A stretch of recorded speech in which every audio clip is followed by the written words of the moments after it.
So, ang purpose ng video na to is makahanap tayo ng maayos na kontraktor na mapagkakatiwalaan at hindi tayo lulukohin. So, ito yung mga pointers or mga kadalasang ginagamit namin para talagang sigurado yung makuha. Kasi may mga instances talaga or experiences na kung saan naka-experience din kami ng hindi maganda na kontraktor. So, isi-share ko sa inyo ano nga ba yung mga dapat nating alamin para talagang makapili ka ng maayos. So, pag-uusapan natin at isa-isahin natin sa video na to. To give you a background pala, dati nagjo-join kasi ako ng mga bidding. So, ako yung naatasan minsan na authorized representative sa mga public biddings. Yung government kasi natin, alam na nila paano or mga instances na pwedeng maloko sa contractor. So, sa government, may sinusunod na talaga kung paano mag-bid. Meron ng procedures. So, nasa RA 9184 yan. Yung mga procedures na nilagay kung paano magkaroon ng bidding. So, ito lang yung nakikita ko sa government. Pwede nating i-apply sa private. At the same time, pwede nating magamit yung ibang mga requirements na hinihingi nila. Normally kasi niyan, ang pagbabasihan talaga kung sino yung mananalo na bidder is yung technical tsaka financial bid. So, yung financial bid is doon nagkakaroon kung sino yung pinakapasok talaga sa budget. Meron yung approved budget cost, ABC ang tawag. So, doon pa lang, maliban sa pinakamababa or lowest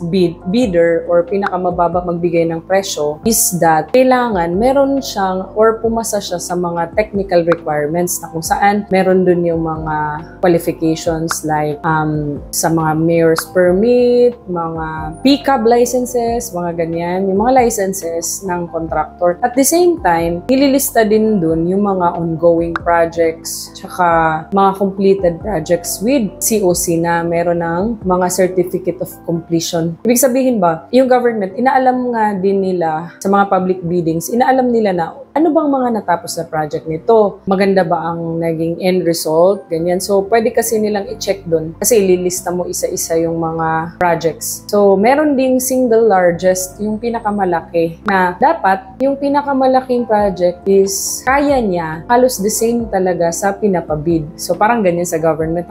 To give you a background lang talaga para magkaroon kayo ng idea, dun nga meron ding mga qualifications na ganyan. So, dito naman, sa video na pag-uusapan natin ngayon, isang ipapagawa mong bahay, di ba? Balik na tayo. So, dun sa kwento ko sa inyo is dalawa, sa technical aspects tsaka sa financial aspects. So, meron niyang pati dun sa technical aspects, yung mga financial capabilities, dun naka-attach kung kaya ba ni contractor to gawin yung project na to, ganyan. So, as guide lang, para maintindihan nyo lang na pagka sa inyo na mismo ba sa inyong ipapagawa. So, halos same lang din yung titignan nyo. So, isa-isahin natin, no? So, ang pinakauna is, maganda talaga is may mga personal recommendation or yung tipong na-experience mo na ba, yung meron ka ng napagawa sa kanya. For example, dati napagawa mo na to ng ganito. So, alam mo na siya paano magtrabaho, ganyan. At least, meron ka ng experience sa kanila. So, sa pagpili. So, meron ka ng personal experience or personal recommendation. Or, example, yung kakilala mo, nakita mo yung bahay niya, tapos nakita mo, kanino mo to pinagawa? Tapos, bakit maganda, ganyan, pwede ba hingin ang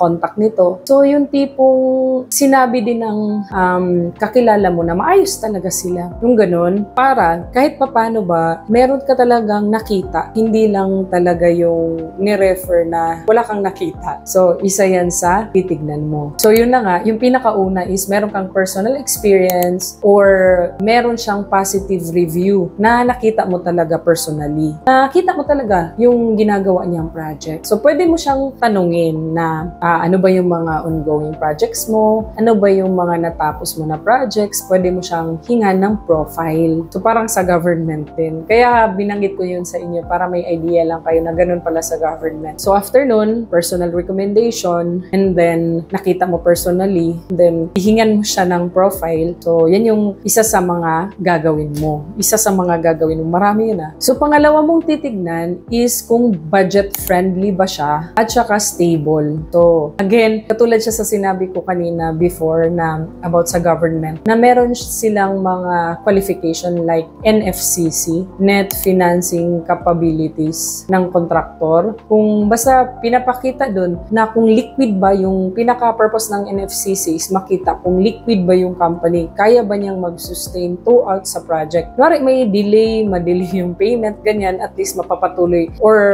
mapagpapatuloy ba din niya or hindi ba niya maiiwanan dahil mauubusan siya ng kanyang budget pang ikot or pang pasahod sa mga tao, ganyan. So, parang ganyan din yung titignan nyo. So, yung liquidity nila, yung kakayahan nila mangontrata. Hindi naman sa lahat ng time na kailangan nyo talagang parang sabihin, paano kung mga small time, di ba, na contractor? Pero malay nyo, mas minsan nga yung mga small time, yun pa yung mga hindi nang iiwan kasi syempre, binubuo or nagsa-start pa lang sila gawin yung profile nila. So, ginagalingan nila. May ganyan din na mga instances. Pero itong mga sinasabi natin or diniscuss natin sa video na to is guide lang naman. At saka, para may magkaroon ka lang na idea na, pwede ko pala itong gawin. Options lang. Hindi yung ganito na din yung gagawin mo. Kasi, syempre, baka mahirapan ka din maghanap kung ganun, di ba? So, nakuha mo na yung budget-friendly. Yung tipong pina-assess mo sa isang kakilala mong nag-i-estimate or engineer. Tapos, nakita mo na yung pinopost nila na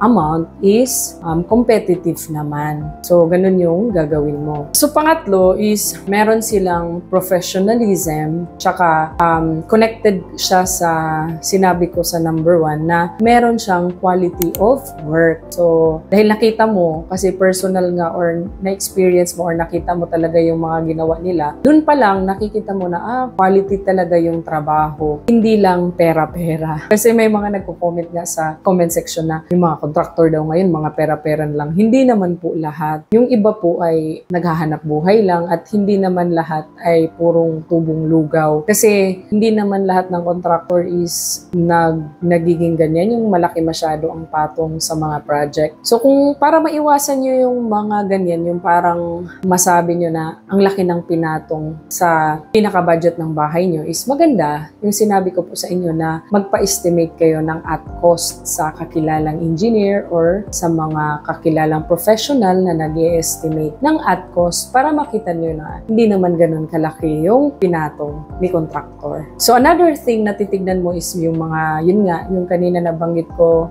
legal compliances, tapos kung yung safety ba is inaalala din niya, ganun. So talagang nangungontrata talaga na yung kumpleto ng mga documents, yung legal documents, or mga permit, ganun. So, isa din yan sa titignan mo kapag kukuha ka ng contractor. So, ang pinakatitignan mo talaga is yung customer satisfaction. So, meron doon yung mga list of projects na mga natapos nila, kanino or Mr. and Mrs. ganyan. Example lang ha. May mga contact information, pwede niyong tawagan. Kasi, isa yan sa mga magsasabi talaga sa inyo kung talagang maayos sila. Kasi, yung customer satisfaction, bakit nga ba nasa-satisfy yung isang kliyente is that maayos talaga ang pagkagawa. Quality, yung mga materyales ay hindi tinipid. Kung anong nakalagay sa plan and specification is nasunod talaga. Tapos, pinaka-importante sa lahat, meron silang good relationship. Kasi, nare-refer nung last na nagpagawa. So, yan yung isa talaga sa makakatulong sa inyo kapag naghahanap kayo ng reliable na contractor. Marami pang mga factors na pwede nyo pang isama, pero as I've said kanina, nakakategorize lang yan talaga sa technical aspects tsaka sa financial aspect. Kung maganda ba magbigay ng presyo, at the same time, yung mga sa technical aspects, yung mga qualifications niya, mga projects na ongoing tsaka completed, at the same time, yung kakayahan niya mangontrata at mga permits niya, in short. So, I hope na nakatulong itong video na to sa iyo, lalo na kung naghahanap ka ngayon ng contractor. Minsan, nagla-livestream ako after lunch, mga ganyan yung schedule. So, if ever may mga tanong kayo, pwede kayong mag-join at mag-comment doon or mag-message kapag kaya ko namang sagutin. Kapag hindi ko naman kaya sagutin, sasabihin ko naman at gawin ko siyang assignment. Yun lang muna for today and see you again sa aking susunod na video. Bye!